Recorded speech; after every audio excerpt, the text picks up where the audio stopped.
verse. Sa 55, but Jesus turned and rebuked them. Nirebuke sila o pinagsabihan sila ni Lord.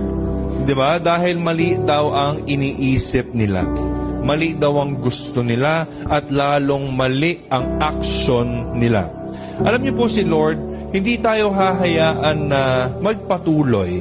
Imagine mo to, bakit nasabi ni James o nung magkapatid yon, gusto mo Lord, magtawag ako ng apoy para masunog na yung mga yan? Unang-una nagsimula yan sa maling isip.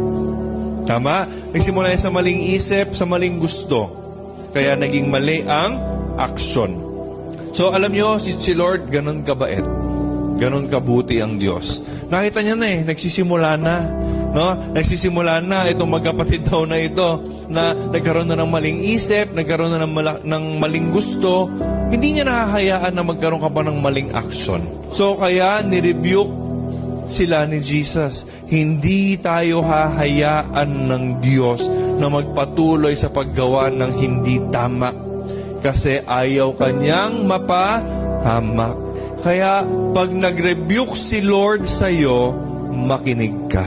Ganyan tayo kamahal ng Diyos. Hindi ka na niya gustong umabot pa sa masira ang buhay mo at mahagawa ka pa ng mali. Isip at gusto pa lang nire-rebuke ka na. Ang rebuking po pala is not hurting, but rebuking is bettering you.